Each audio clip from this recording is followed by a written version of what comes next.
Hello students, welcome to EPG Pathshala. I am Dr. Manjeet Singh from Punjabi University, Patiala.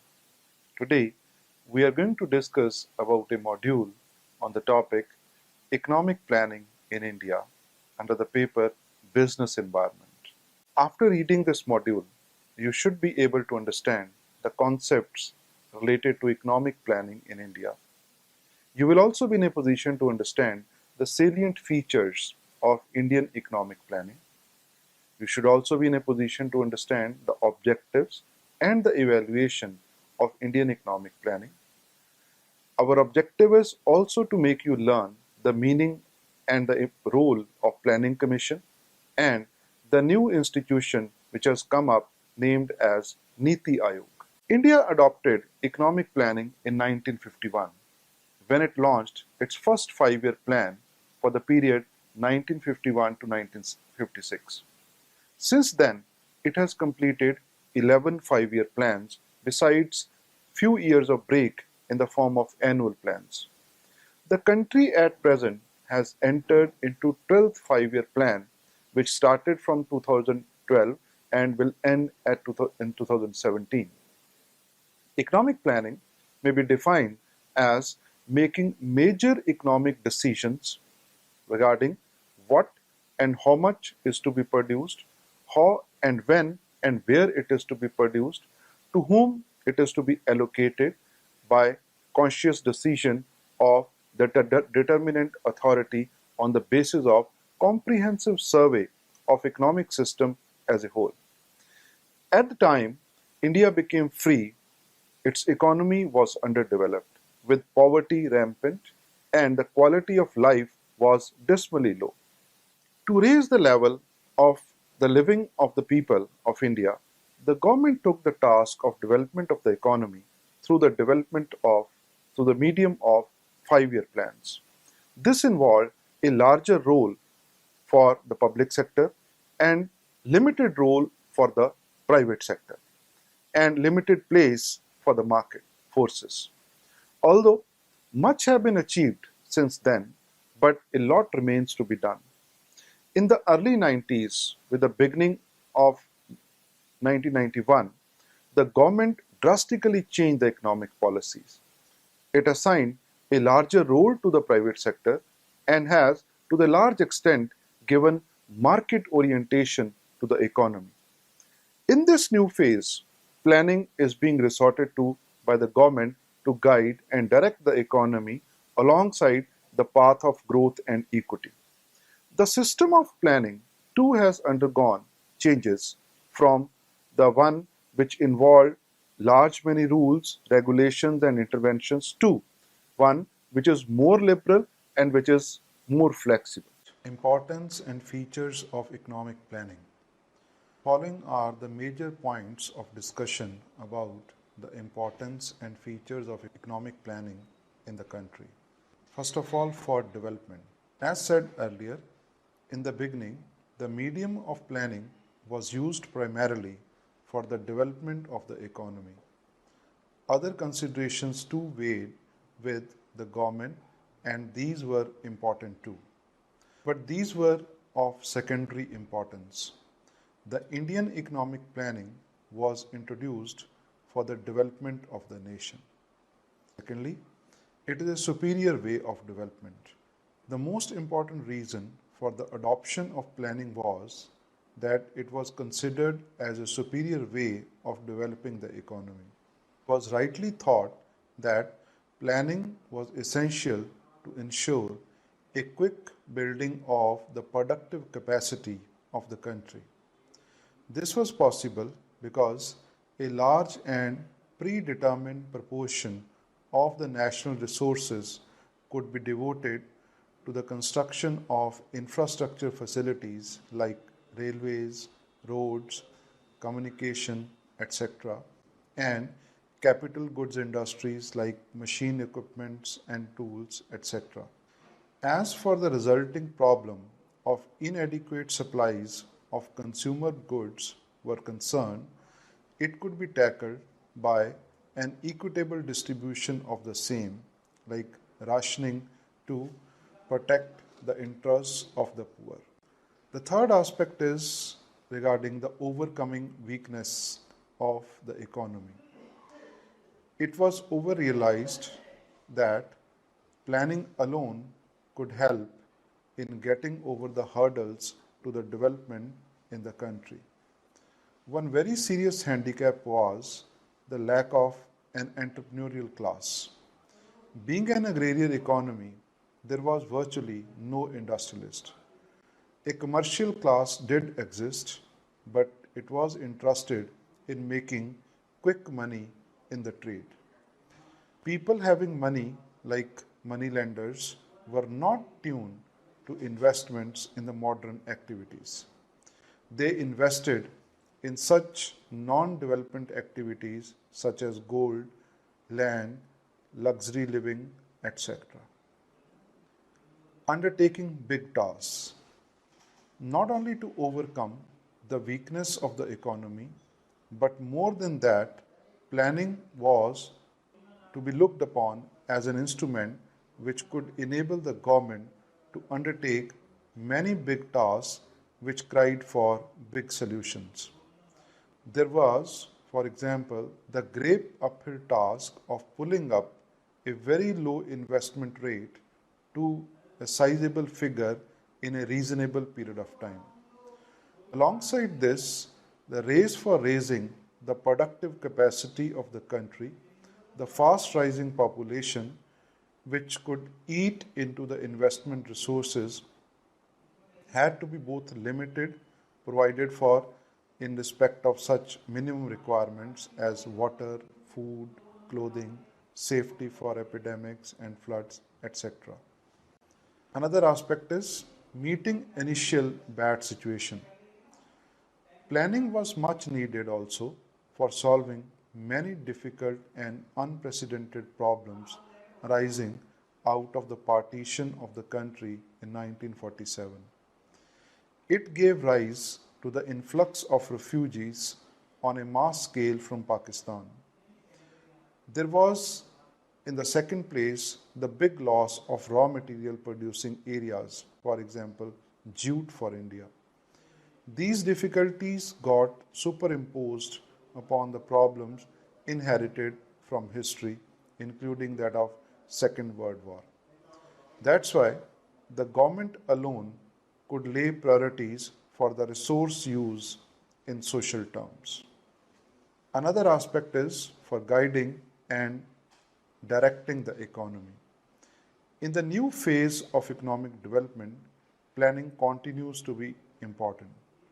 It has now the task of coordinating the diverse activities of the economy to ensure that it grows rapidly and renders social justice to the weaker sections of the population.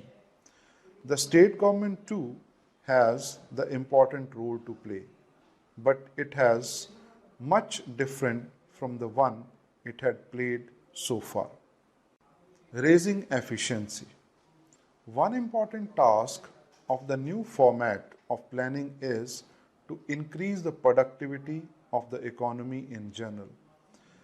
The stock of capital has increased considerably.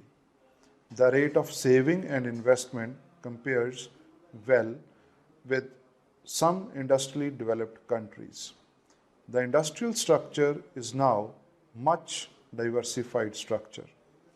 A large entrepreneurial class has grown. Besides, quite many managerial and technical personnel have come to exist. There are large institutional arrangements to finance and promote development. Another issue is providing for growth and equity. Another important reason for planning is the objective of providing both growth and equity.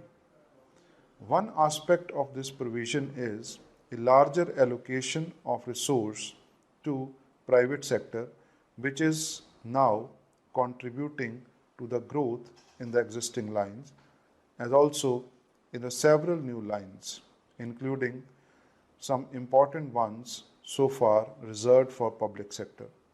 The public sector is to ensure a large and stronger basis for the economy to grow. Features of economic planning in India. The following points depict the features of economic planning in India. The first one is indicative nature.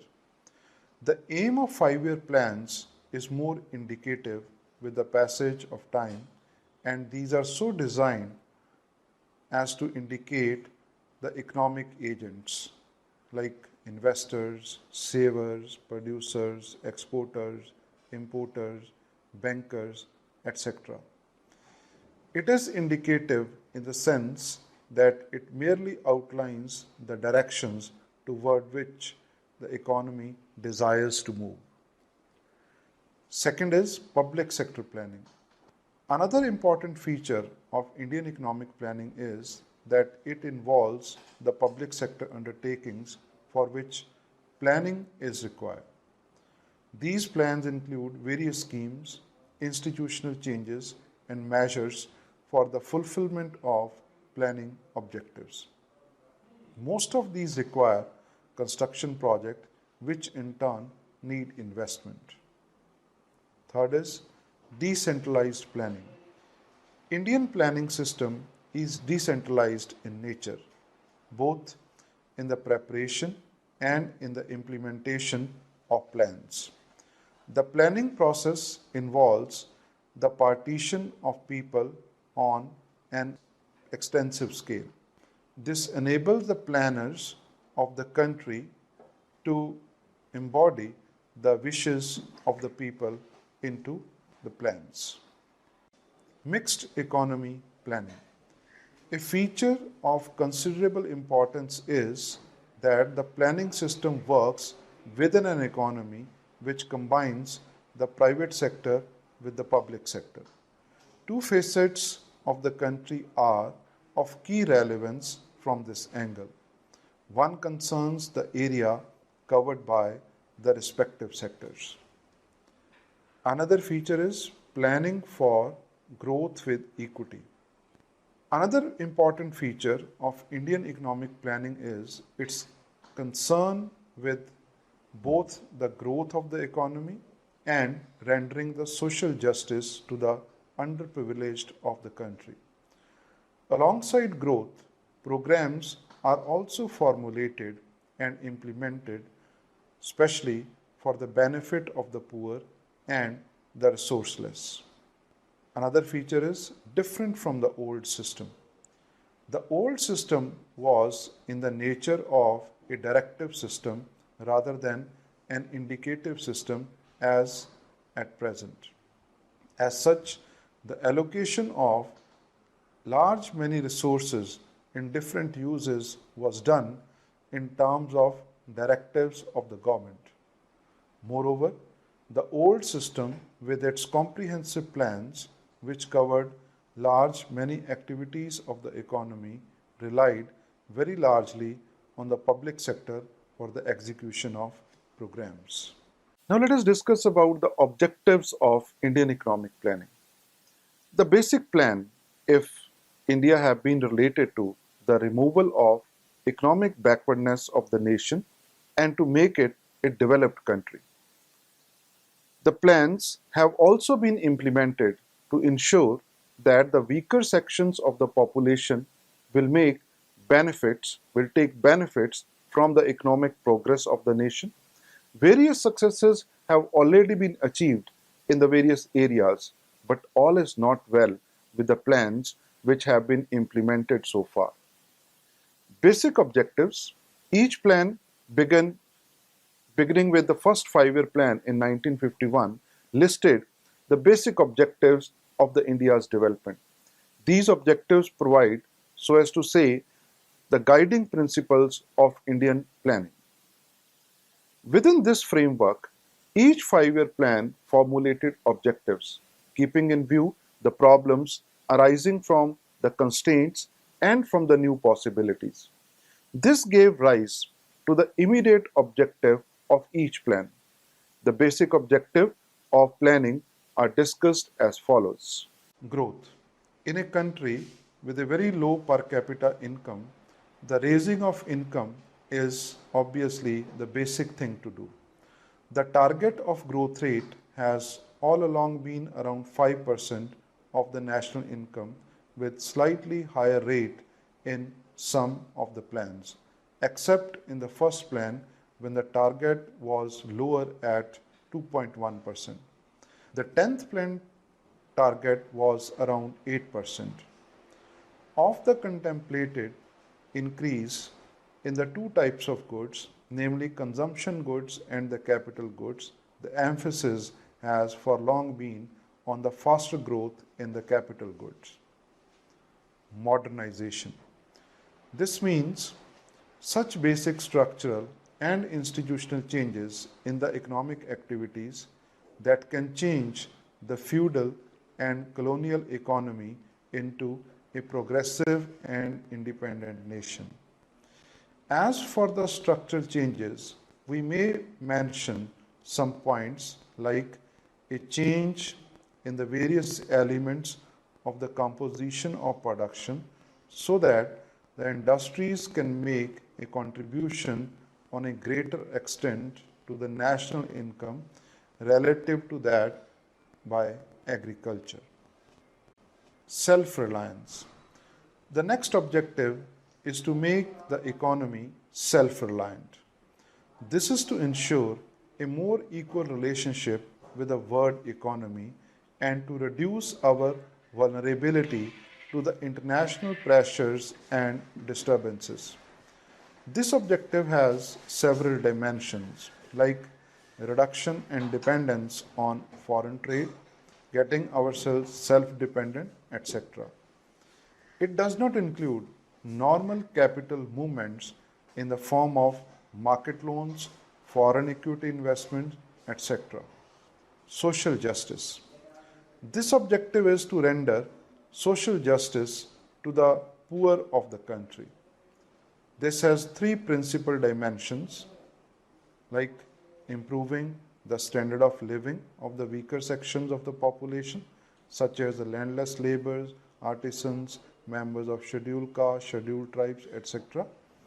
Reduction in the inequalities in the asset distribution in rural areas, and thirdly, reduction in the regional and state inequalities. Now, when we critically evaluate the Indian economic planning systems, as we can see from these goals, that goals together make a good reading.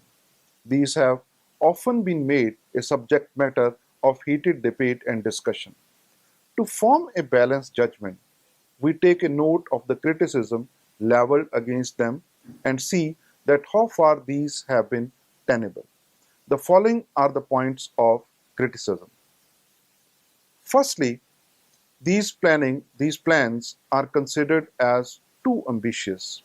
One important point of criticism regarding these objectives is that it started in most cases the objectives have not been realized. The reason may be the inadequacy of the resources or defective implementation of plans, but the fact of their non-fulfillment is there. This is not realistic but defeatist. To scale down these objectives is to accept the non-planned situation. This is not realistic planning, but in fact it is a non-planning.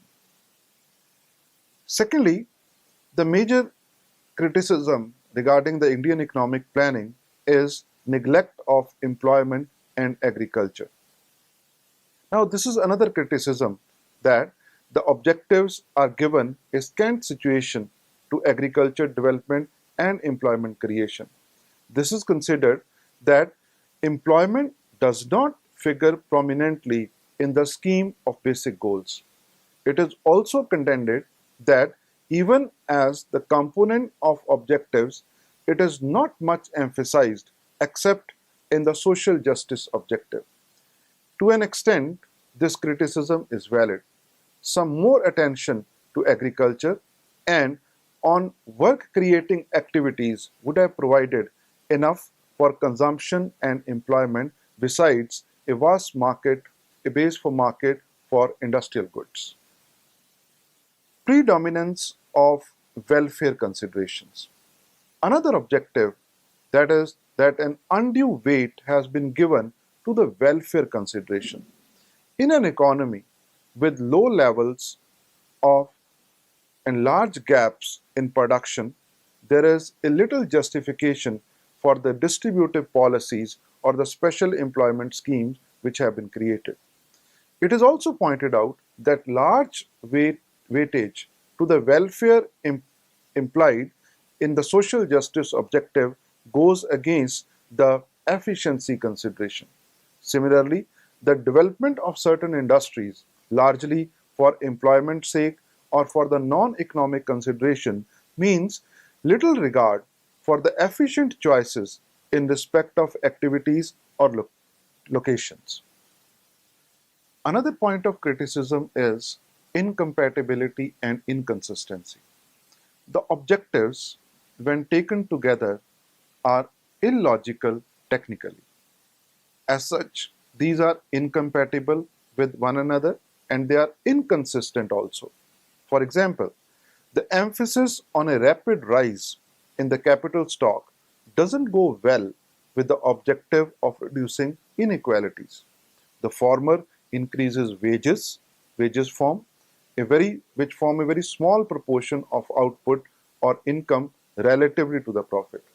The objective of reducing inequalities, on the other hand, reduces savings because poor beneficiaries have low propensity to save. The Planning Commission.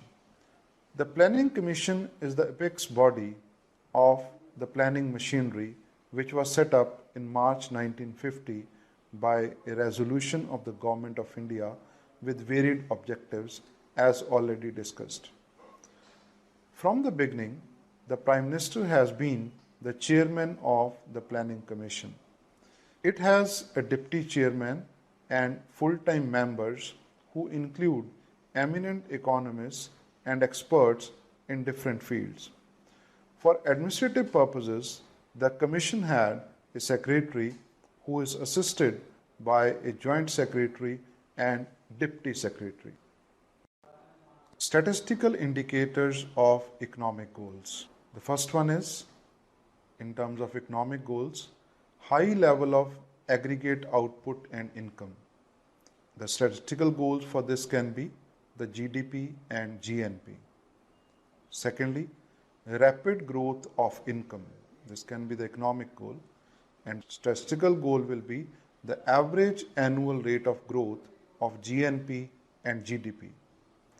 Thirdly, in terms of economic goal, greater inequality in income distribution, and its statistical goal can be the Gini coefficient. Fourth one, the economic goal can be more productive employment, and statistical goal for this can be the distribution of labor force by industrial and occupational classification and income.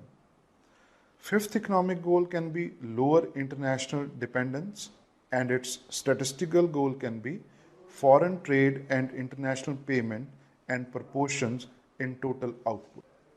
Sixth, the economic goal can be price stability, and its statistical goal can be price indices.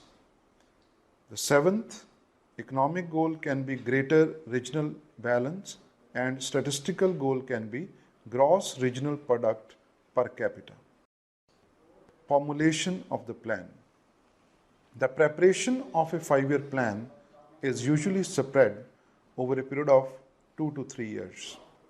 The first stage is the consideration of the general approach to the formulation, involving an examination of the state of economy, an appraisal of past trends in production, and the rate of growth in relation to the long-term view of the economy. The second stage consists of the studies which are intended to lead to a consideration of the physical content of the plan. While these studies proceed, the Planning Commission constitutes groups for each sector composed of its own specialists and those of the ministries and the non-official experts which review the situation in their respective fields and make the assumptions to be made in the formulation of the plan and indicate the targets of the production to be achieved. On the basis of the preliminary studies undertaken by the groups and discussions they hold with the relevant parties, the Commission presents the main features of the plan under formulation in the form of a draft plan, which is discussed in detail by the Cabinet and is placed again before the National Development Council.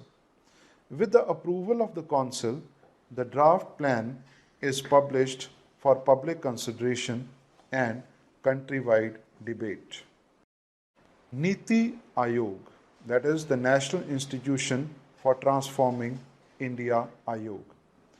Niti Aayog is an Indian government rethink tank constituted by Prime Minister Narendra Modi in order to replace the Planning Commission. Main objective behind establishment for the Niti Aayog is to increase the participation and involvement of the state governments in the economic policy making process. It has adopted a flow of information approach, that is bottom-up approach in planning, which is totally opposite to the Planning Commission's traditional approach of top-down decision making. Significant mandates of Niti Aayog are to bring cooperative, competitive federalism. It is depicted well when Indian Prime Minister appointed 3 subgroups of chief ministers for making suggestions in 3 key areas: centrally sponsored schemes, skill development, and Swachh Bharat. Niti Aayog will give opportunities which the old Planning Commission structure lacked to represent the economic interests of the state governments and the union territories of India. The Prime Minister will serve as the chairperson for Niti Aayog. The Union Government of India announced formation of Niti Aayog on 1st January 2015, and the first meeting of Niti Aayog was held on 8th of February 2015. Niti Aayog consists of a group of people with authority entrusted by the government to formulate and to regulate the policies in social and economic issues with experts in it. Major highlights of Niti Aayog. First, Niti Aayog has consisted leaders from all the 29 states of India and 7 union territories. Prime Minister of the country will act as the chairman. All full-time administrative officers, a deputy chairman, chief executive officer, and experts of the states will be answerable clearly to the Prime Minister of India, and he will be the chairman. New National Institution for Transforming India, that is NITI, will work more just like a think tank or forum and implement and execute programs by taking the advice from the states along with them. This is in sharp contrast with the defunct Planning Commission, which imposed 5-year plans and allocated resources while running roughed over the requests of the various states. The Niti Aayog will also put an end to the slow and tardy execution or implementation of policy by fostering better inter-ministry coordination and better center-state coordination. It will help to evolve a shared vision, national development priorities, and foster cooperative federalism, recognizing that strong states make a strong nation. The opposition Congress has mocked the launch as a cosmetic relabeling exercise. The new body's acronym base name means Policy Commission in Hindi, suggesting a less bold departure than the English version does. Some believe that it is consistent with the negativism that has become the hallmark of Congress. The Commission has remained powerful over the decades, but it had emerged as a sort of parallel cabinet with the Prime Minister as its head. Despite being blamed by the critics for the slow growth that has long plagued India, the Commission survived the market reforms of early 90s, hailing Mr. Modi with its interventions when he was Chief Minister of Industry and investor-friendly Gujarat. Mr. Modi, elected by a landslide victory last year on the promise of reviving the growth and to create jobs, had vowed to do away with the planning commission that was set up in 1950 by Prime Minister of that point of time, Mr. Jawaharlal Nehru. In 2012, the Planning Commission was pillared for spending some 35 lakh to renovate 2 office toilets. And then it was lampooned for suggesting that citizens who spend rupees 27 or more a day are not very poor. The Commission's power in allocating central funds to the states and sanctioning capital spending of the central government was deeply resented by the states and various government departments. So, dear students, let us now summarize what we have learned from this module. Now, if we trace the history and we see that the concept of economic planning has gone through a metamorphosed change since 1951. Initially, when we talked about planning, it was basically a democratic planning. The focus was on a mixed economy with the equal role of both public and private sectors, though more emphasis was on public sector and many areas were exclusively reserved for the public sector. And the private sector was not given much of the emphasis. But now we have seen that the concept of economic planning has undergone a complete circle. Now more and more emphasis is on the participation of the private sector and less emphasis is on the public sector. In fact, the disinvestment has also taken place in the public sector. And secondly, when it comes to the institutions which are associated with the development of this economic planning, that has also gone change. Earlier, we had Planning Commission, which was taking most of the decisions and state was given limited roles. But now we have seen that a new concept has come up, a new institution has come up, which has replaced the Planning Commission. It is named as Niti Aayog, which is completely different from the Planning Commission institution which we were having. Now, states are given more role in the planning activities. So in a way, the planning has again become more democratic with more and more emphasis on states. If the states develop, if they decide about their own priorities and those priorities are taken up by the central government, then the development can become better. That is what the new concept of new trend of economic planning is. Thank you.